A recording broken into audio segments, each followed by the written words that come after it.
Calvin Johnson didn't just catch footballs, he snatched souls. Nicknamed Megatron for a reason, Johnson wasn't just dominant, he was downright unfair. A 6'5" 5" machine with 4.3 speed, a 40-inch vertical, and the hands of a god, in his prime, Calvin Johnson was everything a wide receiver could be, and more than defenders could ever handle. But to really understand just how unstoppable Calvin Johnson really was, you have to go back to Tyrone, Georgia. Born in 1985, Calvin Johnson grew up quiet. He wasn't flashy, he didn't talk trash, he just worked. By the time he reached Sandy Creek High School, it was obvious he wasn't like other kids. At 6 foot 4 inches tall in 10th grade and running a sub 440, Calvin looked like a created player, but he was real. He dominated at wide receiver, and it didn't take long for college scouts to notice. But Calvin wasn't just chasing hype, he was chasing excellence, and there was one school that had everything he ever wanted: Georgia Tech. At Georgia Tech, Calvin didn't just live up to the hype, he destroyed it. He was a two-time All-American. He won the Bolitnikoff Award as the best receiver in the country, and even though Georgia Tech didn't have an elite quarterback, Calvin still put up over 1,200 yards and 15 touchdowns in his final season. So when the 2007 NFL Draft came around, there wasn't a single doubt about who the best prospect was. The Detroit Lions took Calvin Johnson with the second overall pick, and while the team had its problems, Calvin was viewed as the solution. Calvin's rookie year was solid, 756 yards and 4 touchdowns, but by year 2, he exploded. In 2008, Calvin racked up 1,331 receiving yards and led the NFL with 12 touchdowns. And let's not forget that this was during the 0-16 Lions season. He had no help, no support, and still he dominated. That's when the league realized Megatron wasn't just a nickname, it was a warning. By 2010, Calvin had built real chemistry with quarterback Matthew Stafford, and the fireworks began. From 2010 to 2013, Calvin Johnson was the most dominant wide receiver on the planet, period. He wasn't just beating defenders, he was embarrassing them. Let's look at the numbers. In 2010, he had 1,120 yards and 12 touchdowns. In 2011, he had 1,681 yards and 16 touchdowns. In 2012, he set the single-season receiving yards NFL record with 1,964 yards, and in 2013, 1,492 yards and 12 touchdowns. Now, that 2012 season was video game stuff. Calvin didn't just lead the league, he shattered it. He broke Jerry Rice's single-season receiving yards record with 1,964 yards, and get this, he did it with only 5 touchdowns. You want to know why? Well, it was because teams were triple teaming him in the red zone, and even then, they still couldn't stop him between the 20s. Here's the reality. No one in the league had an answer for Calvin Johnson. He was too big for corners, too fast for linebackers, and too smart for safeties. Coaches would throw entire playbooks at him. Double coverage, bracket coverage, press and safety over top. It didn't matter. Against the Bears in 2011, Calvin faced triple coverage on back-to-back plays and still caught a 40-yard bomb. He ran right through the middle of it like a myth in motion, and the body control was insane. He'd be falling out of bounds and still tap both toes like a ballerina. He'd be wrapped up by 2 defenders and still out-jump both of them. You couldn't out-scheme him, and you definitely couldn't out-physical him. You just hoped Stafford threw somewhere else. If you need one game to understand how dominant Calvin Johnson was, look no further than October 27th, 2013. Detroit Lions versus Dallas Cowboys, Matthew Stafford to Calvin Johnson all day long. 17 targets and 14 receptions for 329 yards. That's the second most receiving yards in a game in NFL history. Only Flipper Anderson has more, and he needed overtime, but Calvin did this in regulation. And what's wild is that he left yards on the field. Like I said, he had 17 targets, so there were 2 or 3 more deep shots he almost came down with. Defensive coordinators ran out of ideas, and there was no stopping him. That game was Calvin Johnson in a nutshell. Uncoverable, relentless, and unreal. Today's NFL is full of athletic freaks. DK Metcalf, AJ Brown, CeeDee Lamb, but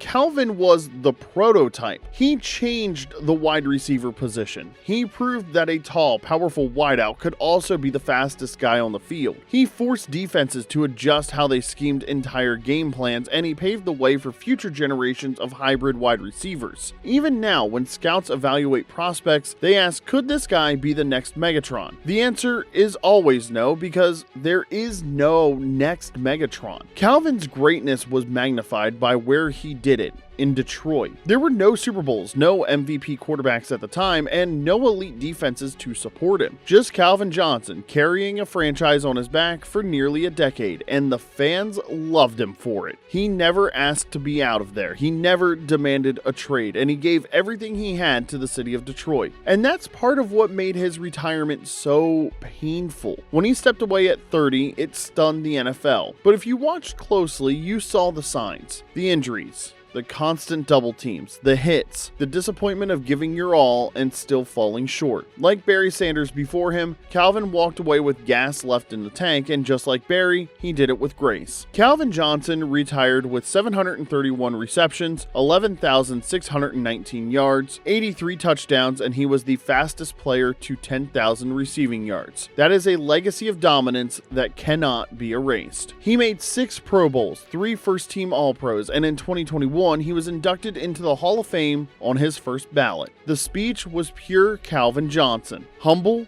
grateful, and sharp. But more than the accolades, Calvin left behind a reputation of doing it the right way, of being a pro's pro, of never making it about himself. He didn't need to go viral. He didn't need to flex on anyone. He just went to work and left with the respect of everyone. He wasn't just the best wide receiver in the league, he was the scariest. He was the reason defensive backs lost sleep, the reason coordinators ripped up game plans, and the reason fans turned on the TV just to see him. Calvin Johnson was the blueprint for a modern-day receiver. Big, fast, strong, smart, humble, lethal. He changed the standard. He inspired a generation, and in his prime, there's an argument that no one, not even Randy Moss or Jerry Rice, was more physically dominant. He didn't need a Super Bowl ring to prove his greatness. We saw it. We felt it. He was Megatron, and for a stretch of time, he was the most unstoppable force in the NFL. Calvin Johnson didn't just wake up great, though. He built greatness. Despite his rare physical gifts, it was his commitment to the grind that separated him from even the best. He studied film like a quarterback, he trained like a track star, and in the offseason he worked in silence while the media focused on flashier names. One former teammate recalled watching Calvin do sled pushes in 100-degree heat after practice. Another said Megatron was usually the first one in the weight room and the last one off the field. He treated route running like an art form. He ran through cones, caught passes off machines, and did footwork drills like a slot receiver, despite being built like a tight end. That's what people missed. Calvin Johnson wasn't just the biggest, fastest, or strongest, he was the most disciplined. Calvin's presence didn't just elevate the scoreboard, it elevated the locker room. He wasn't a vocal leader in the traditional sense. He didn't need to be. Because when Calvin Johnson worked the way he did, when he trained the way he did, when he played through pain and kept his mouth shut, everyone else followed him. Coaches often said the offense took on Calvin's personality. Calm under pressure, aggressive with opportunity, and locked in when it mattered most. Young receivers who entered the league looked at Megatron like a god. Golden Tate once said, "I came here thinking I worked hard, and then I watched Calvin, and I realized I had to take it to a whole different level." Even Matthew Stafford, a #1 overall pick, credits Calvin with sharpening his mentality, teaching him to trust receivers who earn it, and showing what it meant to compete through chaos. Want to know how good Calvin Johnson really was? Ask the guys who had to stop him. Darrelle Revis, arguably the greatest corner of his generation, once called Calvin a cheat code. Patrick Peterson said covering him was like defending a skyscraper on wheels, and Richard Sherman, even he admitted you do everything right and he still wins. So think about that.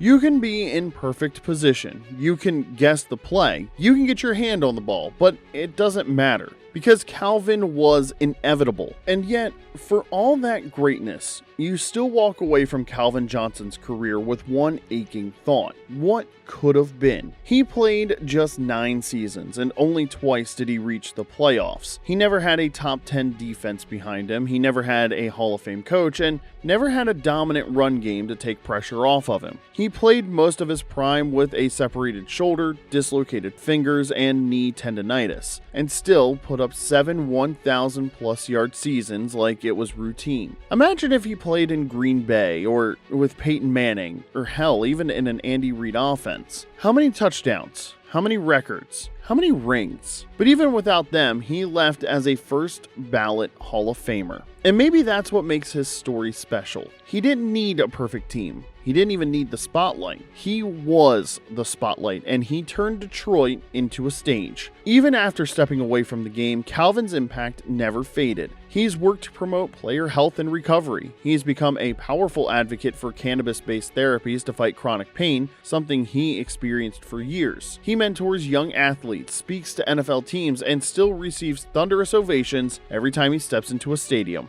And fans haven't forgotten. In 2023, during a surprise return to Ford Field, the crowd erupted like it was a game-winning touchdown because for Detroit, Calvin Johnson was more than a receiver. He was hope. He was greatness. He was the reason people believed that maybe, just maybe, this could have been their year. He was unstoppable, not just statistically, not just physically, but emotionally, psychologically. Defenders hoped he didn't get targeted. Coaches prayed that he would drop a pass, and fans knew they were watching something rare. He was the wide receiver one of wide receiver ones, a prototype with no successor, a humble superstar who made the impossible feel casual, and he did it all with a quiet fury, the kind that doesn't fade with time. Prime Calvin Johnson wasn't just great. He was historic. He was the best wide receiver of his era, and if you gave him a different franchise, a better roster, and just a little more time, we might be calling him the greatest wide receiver ever. Let us know in the comments what you think, and if you enjoyed this story about Calvin Johnson. And for more of the best NFL storytelling here on YouTube,